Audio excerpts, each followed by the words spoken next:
नमस्कार, ANP news देख रहे हैं आप और मैं हूं आपके साथ मुस्कान। स्वागत है आप सभी का अपने उत्तराखंड में। तो उत्तराखंड के तमाम अहम खबरों का रुख करते हैं विस्तार के साथ। लाल बहादुर शास्त्री प्रशासनिक अकादमी के अंतिम दिन की शुरुआत योग शिविर से हुई। मुख्यमंत्री पुष्कर सिंह धामी की उपस्थिति में मुख्य सचिव एस संधू और तमाम वरिष्ठ अधिकारियों ने योग किया। अकादमी के कालिंदी ग्राउंड में योग शिविर का आयोजन किया गया। इस अवसर पर योग प्रशिक्षकों के द्वारा सभी को योग के विभिन्न आसन भी कराए गए। मुख्यमंत्री पुष्कर सिंह धामी सहित अधिकारियों ने योग के आसनों का अभ्यास किया। योगा क्लास से पहले गुरुवार को मॉर्निंग सीएम धामी का अंदाज खूब छाया। मसूरी लाल बहादुर शास्त्री प्रशासनिक अकादमी में चल रहे चिंतन शिविर से पहले मुख्यमंत्री पुष्कर सिंह धामी ने अकादमी परिसर के अंदर ही मॉर्निंग वॉक की। इस दौरान वो अकादमी के गेट तक गए और यहां सुरक्षा में तैनात आईटीबीपी के जवानों से मुलाकात कर उनकी कुशलक्षेम पूछी।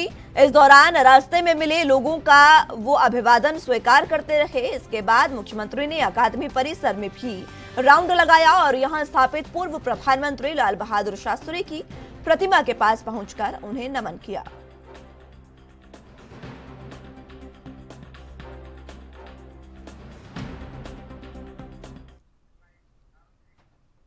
यूं तो राज्य में डॉक्टरों की कमी को 100% पूरा करने का वर्तमान सरकार दावा करती रही है, लेकिन सरकार के मंत्री तो अभी भी राज्य में डॉक्टरों की भारी कमी होने की बात कहकर सिस्टम पर ही सवाल खड़े कर रहे हैं।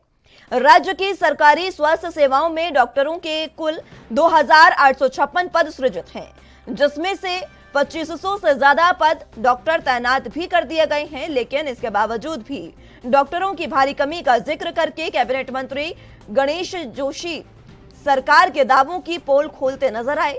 दर्शन कैबिनेट मंत्री गणेश जोशी ने एक कार्यक्रम के दौरान कहा कि राज्य में 20,000 डॉक्टरों की कमी है। राज्य के मेडिकल कॉलेज 10 साल में भी पूरा नहीं कर सकते हैं। दरअसल सरकारी और प्राइवेट अस्पतालों की भरमार है।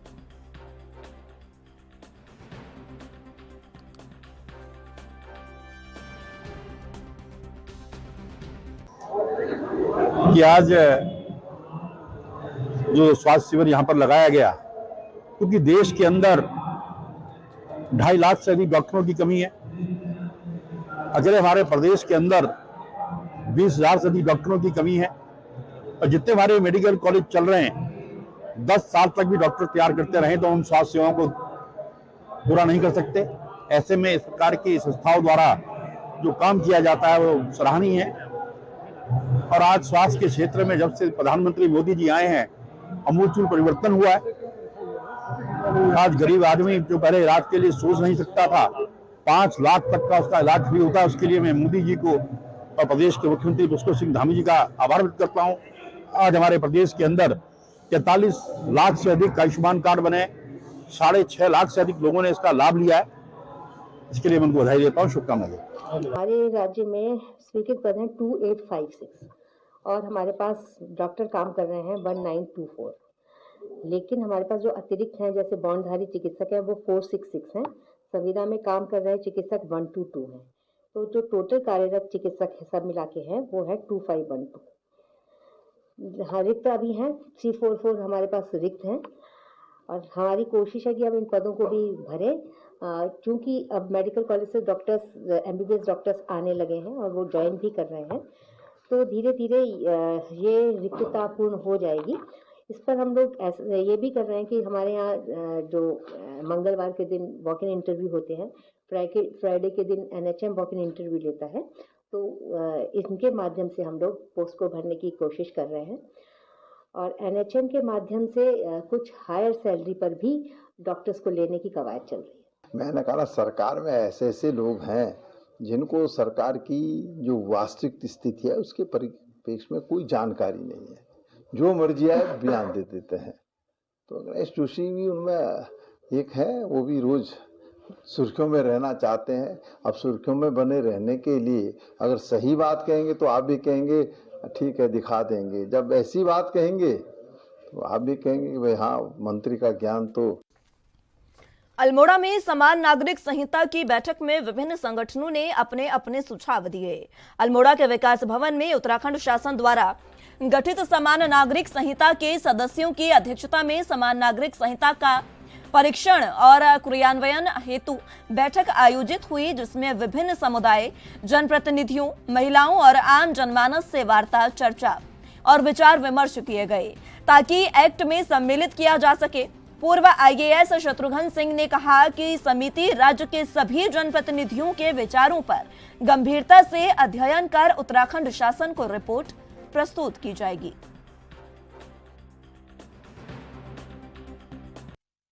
देखिए, ये विषय ऐसा है, व्यक्तिगत नागरिकों को नियंत्रित करने वाले कानून हर व्यक्ति को, हर परिवार को कहीं न कहीं स्पर्श करता है।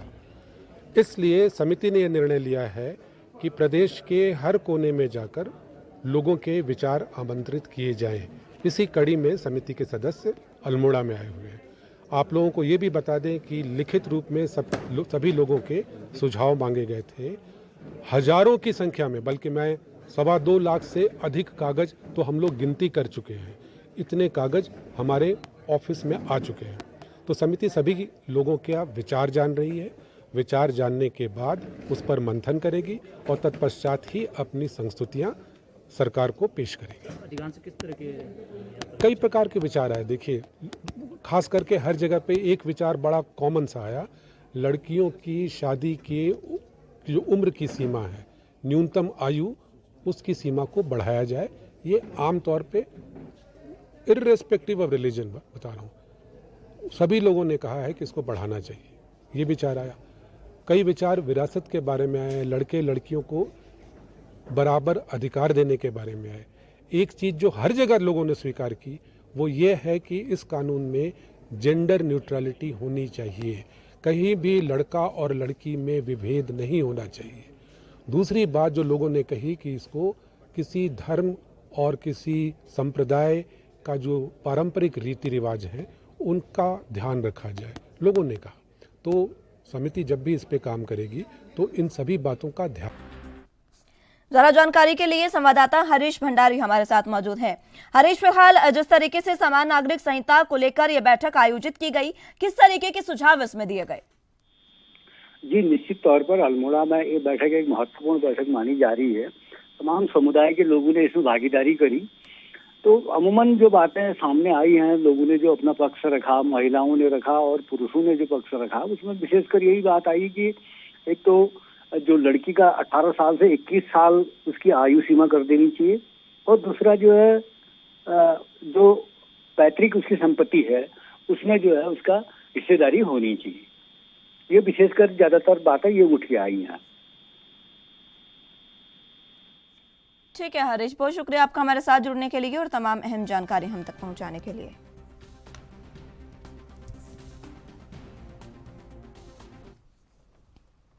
लापता केदार भंडारी मामले में केदार भंडारी के माता पिता गांधी पार्क में गांधी प्रतिमा के सामने धरने पर बैठे हैं।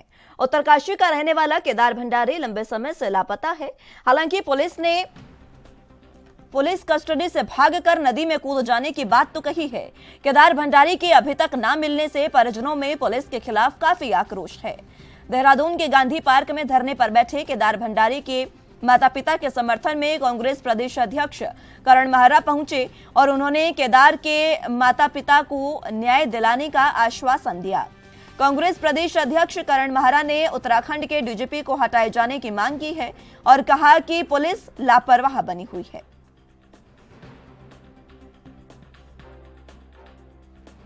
मिल रहा है, क्या कुछ आश्वासन मिल रहा है पुलिस से? क्यों ऐसा हो रहा है कि आपको धरने पे बैठना पड़ा? इसमें कोई आश्वासन नहीं मिल रहा, सारे ये दबाने के चक्कर में दीपापोती कर रहे हैं। मतलब इतने दिनों से सीएम से भी बात हुई आपकी? 3 महीने 2 दिन हो गए, अभी तक कुछ नहीं। केदार भंडारी को लेकर धरने पे बैठे हैं, क्या कुछ? मैं जैसे ही पीसीसी पहुंचा मुझे पता चला केदार भंडारी के माता पिता यहाँ बैठे हैं गांधी जी की मूर्ति के नीचे न्याय के लिए, और पुलिस उनको तंग कर रही है, यहाँ से उठाने की कोशिश कर रही। तो मैं दौड़ा आया और मेरे साथ जितने लोग पीसीसी में थे हम सब यहाँ आए और हम लोगों ने समर्थन देने की बात कही और पुलिस को कहा कि आप इतनी तत्परता अगर उसको ढूंढने में लगाते, इतनी तत्परता अंकिता केस में लगाते तो शायद ऐसी नौबत नहीं आती। आप चाहते कि मीडिया की नजर ना पड़े, पब्लिक की नजर ना पड़े उनके माँ बाप पे, क्यों केस को दबाना चाह रहे हो? कब तक आखिर अंकिता भंडारी, केदार जैसे लोग मरते रहेंगे? गांव से आने वाले लोगों की सुरक्षा नहीं है, कोई गारंटी नहीं है। मुख्यमंत्री कर क्या रहे हैं? कितने दिन से मैं कह रहा हूं इसका इस्तीफा मांगिए इस डीजीपी का। यूपी की पुलिस आके आतंकवादी पकड़ी, यूपी की पुलिस गोलीबारी करे, जिस प्रमुख की पत्नी मर रही है। अंकिता भंडारी केस में जो है सारे सबूत हटा दिए गए, डोजर चल गया, दोबारा आग लग गई। केदार भंडारी को बिना एफआईआर के कस्टडी में ले लिया, उसको प्रताड़ित किया, मारा, क्या क्या कुछ पता नहीं है आज तक। नहीं, माँ बाप को ये पता नहीं अंत्येष्टि करनी है कि हमने क्या करनी है, जीवित है हम उसकी सेवा करके उसको ठीक करें। आखिर इस राज्य में हो क्या रहा? कानून व्यवस्था चौपट है। जो नई रिपोर्ट आई है 2021 की, उसमें 4331 महिलाओं के संग ज्यादती की बात कही गई है, केसेस दर्ज हुए हैं।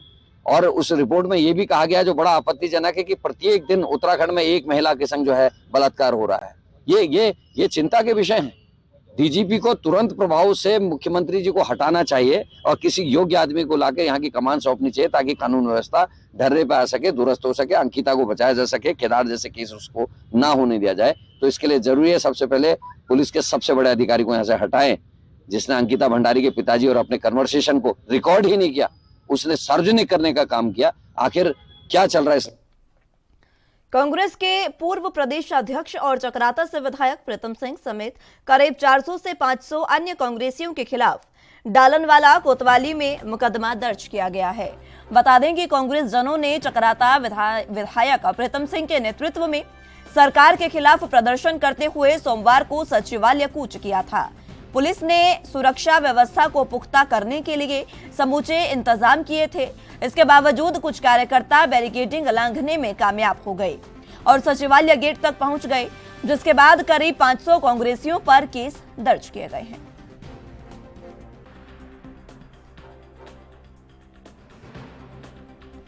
दमनकारी सरकार है और फासिस्टवादी लोगों की जब सरकारें आती हैं वो इसी तरीके के काम करते हैं। क्या गलत कर रहे थे कांग्रेस के कार्यकर्ता? जब अंकिता भंडारी केस में सबूतों को मिटाया जा रहा है, फॉरेंसिक जांच के लिए एक भी तथ्य नहीं जुटाया गया, ये खुद पुलिस ने माना है। चार्जशीट पुलिस दर्ज नहीं कर पाई। केदार भंडारी की अभी तक बॉडी नहीं मिली, उसको पुलिस अभी रक्षा से बच्चा गायब हुआ है। जिस प्रदेश में SSSC का घोटाला हो रहा है, जिस प्रदेश में विधानसभा का भर्ती घोटाला हो रहा है, उसमें अगर कांग्रेस का कार्यकर्ता जांच की मांग करता है, कार्रवाई की मांग करता है, तो कहाँ दिक्कत है? लेकिन हठधर्मिता है, उनको मिलने का मौका नहीं दिया गया। मुख्यमंत्री को उनको आमंत्रित करना चाहिए था और उनसे वार्ता करनी चाहिए थी, कार्रवाई करने का आश्वासन देना चाहिए था। जब नहीं दिया गया तब कांग्रेस के कार्यकर्ता सचिवालय में घुसने की कोशिश की, और ये बिल्कुल लोकतंत्र के विरुद्ध है। और अगर करना ही था तो आतंकवादियों को क्यों नहीं पकड़ा? यूपी की पुलिस आके पकड़ रही है। उन पुलिसकर्मियों के खिलाफ कार्रवाई क्यों नहीं की जिनके गोलाबारी में एक देश प्रमुख का पति मर गया? अंकिता भंडारी केस में जिन्होंने डोजर चलवा के पूरे सबूत मिटाए, उनके खिलाफ कार्रवाई क्यों नहीं हो रही है? कार्रवाई उनके ऊपर हो रही जो मामलों को उठा रहे हैं। सरकार इस तरीके से दमन करके कांग्रेस का मुंह बंद नहीं कर सकती, ना ही कांग्रेस के कार्यकर्ता का मनोबल तोड़ सकती है। कांग्रेस का कार्यकर्ता इससे भी बड़े आंदोलन और इससे भी बड़े बड़े जो है प्रदर्शन करेगी, और आने वाले समय में भारतीय जनता पार्टी को जनता के लिए जवाबदेह होना पड़ेगा। कुछ दिन पहले प्रीतम सिंह के नेतृत्व में कांग्रेस कार्यकर्ताओं ने सचिवालय कूच की थी, जहां सचिवालय से पहले ही बैरिकेडिंग लांघकर पुलिस ने कार्यकर्ताओं को रोक दिया था। लेकिन कांग्रेस के कई कार्यकर्ता, जिसमें वरिष्ठ नेता सूर्यकांत धस्माना भी शामिल थे, बैरिकेडिंग लांघकर सचिवालय पहुंच गए। अब कांग्रेस के 500 कार्यकर्ताओं पर केस दर्ज किया गया है, जिसे कांग्रेस द्वारा बीजेपी की दमनकारी नीति बताया जा रहा है। कांग्रेस की प्रदेश प्रवक्ता गरिमा दसौनी ने बताया कि संविधान ने विपक्ष को यह अधिकार दिया है कि वो आंदोलन के माध्यम से अपने विचार प्रकट कर सकता है, लेकिन अगर बीजेपी के खिलाफ कोई अपने विचार रखता है तो उसकी आवाज को दबाने की कोशिश की जाती है।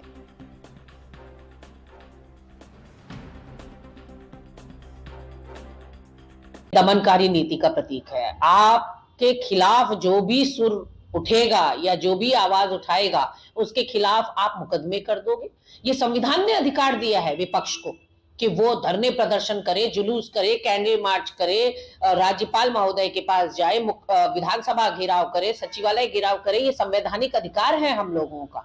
ऐसे में आप कहीं ना कहीं अपने विरोध में उठने वाली हर आवाज को दबा देना चाहते हैं और तानाशाही रवैया अपना रहे हैं। इस पूरे प्रकरण की मैं निंदा करती हूं जिसमें आपने हमारे साथियों भारतीय जनता पार्टी के कदावर नेता और पूर्व प्रशिक्षण प्रमुख मनोज पाठक के आवास बिठौरिया में नवनियुक्त प्रदेश के महामंत्री आदित्य कोठारी का भव्य स्वागत किया गया। इस दौरान जिला पंचायत अध्यक्ष बेला तौलिया और जिला पंचायत उपाध्यक्ष आनंद सिंह दरमवाल का भी मौजूद रहे।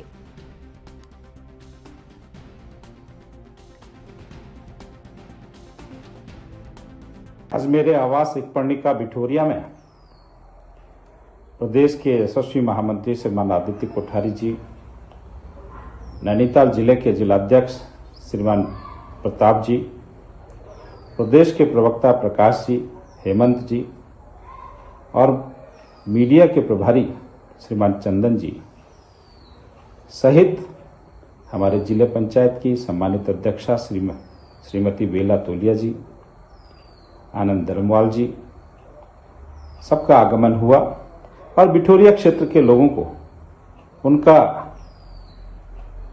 नवनियुक्ति पर स्वागत करने का एक अवसर मिला।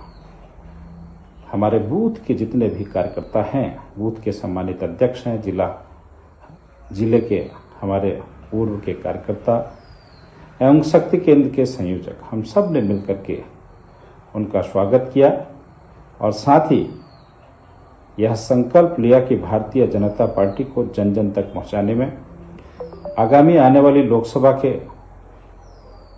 2024 में हम मेहनत में कोई कोर कसर नहीं छोड़ेंगे, दिन दूनी रात चौगुनी मेहनत करेंगे और भारतीय जनता पार्टी का परचम पुनः फहराने के लिए देहरादून में दर्जनों निवेशकों और उद्योगपतियों के ठिकानों पर आयकर के छापे पड़े हैं।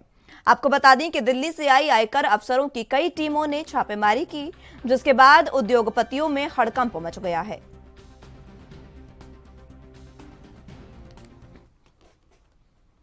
उत्तराखंड में नवनियुक्त प्रदेश अध्यक्ष के पदभार ग्रहण करने का आयोजन हुआ, जिसमें सेवादल की हेमा पुरोहित ने प्रदेश अध्यक्ष की पदभार ग्रहण की। तो वहीं इस मौके पर प्रदेश अध्यक्ष करण महरा और पूर्व प्रदेश अध्यक्ष प्रीतम सिंह समेत कई नेता और सैकड़ों कार्यकर्ता मौजूद रहे। इस बीच हेमा पुरोहित ने मीडिया से बातचीत में बताया कि प्रदेश में जितने भी ज्वलंत मुद्दे हैं, उनको लेकर सेवादल सड़कों पर उतरकर सरकार का विरोध करेगी।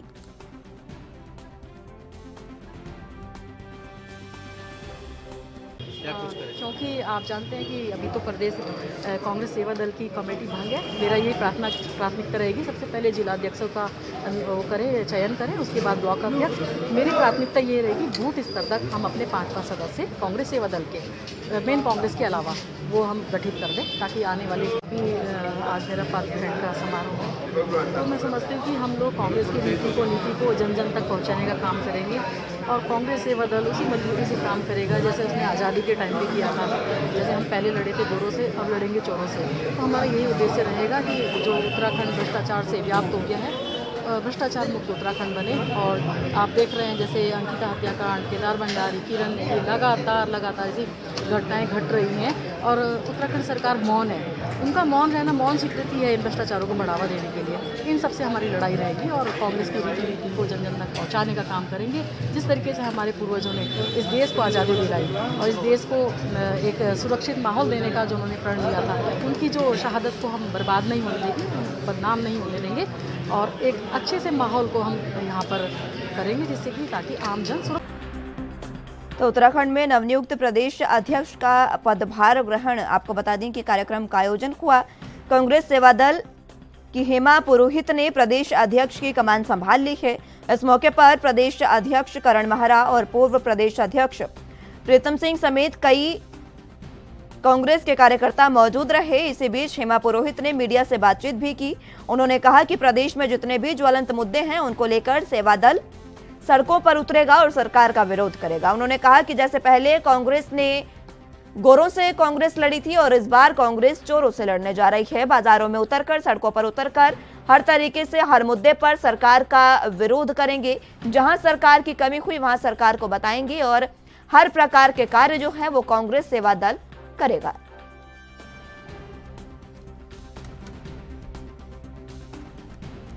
देहरादून स्मार्ट सिटी के कार्यों को लेकर सत्ताधारी पार्टी के विधायक खजान दास और देहरादून के मेयर सुनील उनियाल गामा ने कई बार सरकार पर सवाल खड़े किए हैं। हाल ही में पूर्व सीएम त्रिवेंद्र सिंह रावत ने भी मौजूदा सरकार के द्वारा स्मार्ट सिटी के बदले गए अधिकारियों को लेकर सरकार को कटघरे में खड़ा किया था। अब एक बार फिर बीजेपी विधायक खजान दास ने तत्कालीन सीएम त्रिवेंद्र रावत पर सवाल करते हुए उनसे कहा कि जब वो सीएम थे तब विधायक होने के नाते उन्हें भी हमने स्मार्ट सिटी के बारे में अवगत कराया था, लेकिन बैठक नहीं हुई, जिसकी वजह से अधिकारी अपनी मनमानी करते रहे। यही कारण है कि स्मार्ट सिटी के कार्य बाधित हुए हैं।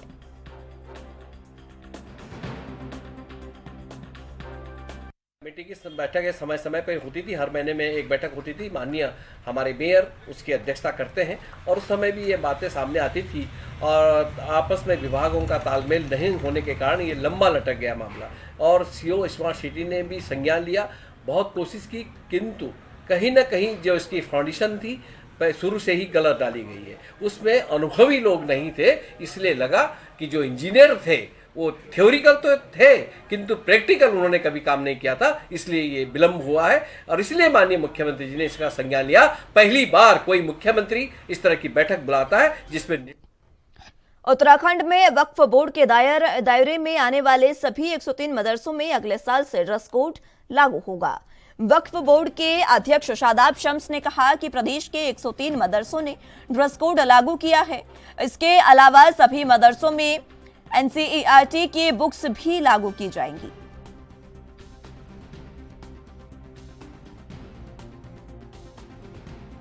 पास 103 अपने मदरसे हैं और उन 103 मदरसों में से हमने लगभग 7 मदरसों में तय किया है कि हम उनको मॉडर्न मदरसे के रूप में स्थापित करेंगे, जिनके अंदर प्रॉपर ड्रेस कोड लागू करेंगे। और उसके बाद वो मॉडर्न मदरसे होंगे, वो मॉडर्न मदरसे होंगे और उन मॉडर्न मदरसे की तालीम भी मॉडर्न होगी। हमने कहा है कि फजर की नमाज के बाद से 8 बजे तक सामान्य मदरसे की तरह चलेंगे, 8 बजे से 2 बजे तक वो सामान्य स्कूल की तरह चलेंगे, जिसके अंदर एनसीईआरटी की बुक्स को लागू किया जाएगा, जहां उत्तराखंड बोर्ड में उन्हें रजिस्टर्ड कराया जाएगा। और बहुत ईमानदारी के साथ सामान्य बच्चे भी, अलग अलग संप्रदाय के, अलग अलग समाजों के बच्चे भी उस मदरसे के स्कूल में एडमिशन ले सकेंगे। वो इंग्लिश मीडियम स्कूल की तर्ज पे हम उसे चलाएंगे और हमारा बच्चा डॉक्टर, इंजीनियर, फिलोसोफर बने और एपीजे अब्दुल कलाम साहब के रास्ते पर चल के आगे बढ़े, उस दिशा में हम अपने मॉडर्न मदरसों को बनाना चाहते हैं। और जो प्रधानमंत्री मोदी जी ने जो सपना देखा था कि मैं एक मदरसे के बच्चे के एक हाथ में कुरान और दूसरे हाथ में लैपटॉप देखना चाहता हूँ, वो इस मॉडर्न मदरसे के माध्यम से बहुत जल्द आपको दिखाई देगा। और मैं ये कह सकता हूँ कि मदरसा एक अरबिक वर्ड है। मदरसे का हिंदी अनुवाद विद्यालय होता है, जो विद्या का मंदिर होता है, जिसको इंग्लिश में स्कूल कहते हैं। तो स्कूल में एक सिमेट्री चाहिए होती है। उस सिमेट्री को लागू करने के लिए प्रॉपर स्कूल की तरह हमारे मदरसे चलेंगे। और भविष्य में हम तो पहले से ही कहते हैं कि देहरादून हो, उत्तराखंड हो, ये एक एजुकेशन हब है। हम इस एजुकेशन हब में हम कैसा खूबसूरत सिस्टम लागू करें जिससे जो खाई है उसे पाटी जा सके और देश का युवा देश के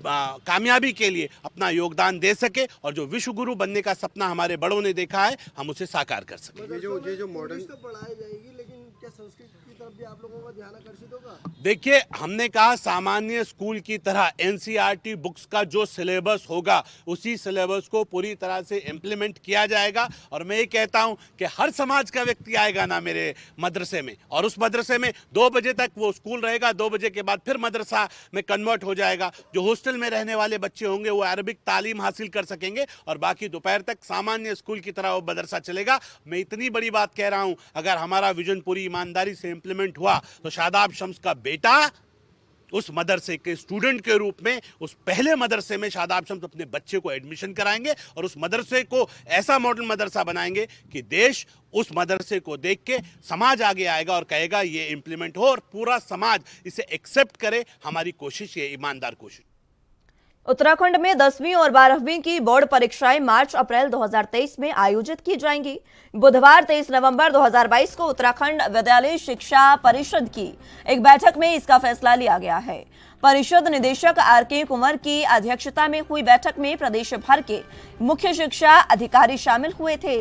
निदेशक आर.के. कुंवर ने बताया कि वर्ष 2023 में आयोजित होने वाली उत्तराखंड हाई स्कूल और इंटरमीडिएट की बोर्ड परीक्षा फरवरी से शुरू होंगी और अप्रैल 2023 तक चलेंगी।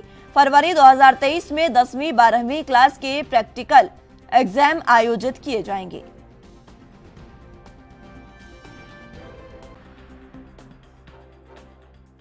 उत्तराखंड बोर्ड की हाई स्कूल और इंटरमीडिएट की वर्ष 2023 की जो परीक्षाएं हैं वो अब प्रारंभ होंगी।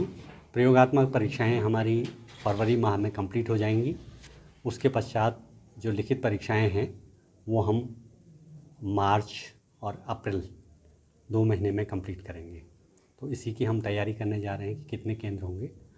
सभी ज़िलों में लगभग 1333 परीक्षा केंद्र हम बनाने जा रहे हैं। अभी उसकी समीक्षा ही चल रहे हैं। सारे ज़िलों के मुख्य शिक्षा अधिकारी यहाँ पे आए हैं और किस प्रकार से केंद्र का निर्धारण होगा, सुचारू रूप से परीक्षाएं किस प्रकार से संचालित होंगी, इसकी समीक्षा और इस पर डिस्कशन किया जा रहा है। कितने 10th और 12th में छात्र छात्राएं इस समय टोटल हाई स्कूल और इंटरमीडिएट की यदि हम देखें तो 2,59,340 छात्र छात्राएँ इस परीक्षा में सम्मिलित होंगे। सर संख्या बड़ी है इस बार, जैसे घट रही थी लगातार संख्या, हर साल घटती थी और इस बार बड़ी है। क्या मानते हैं आप?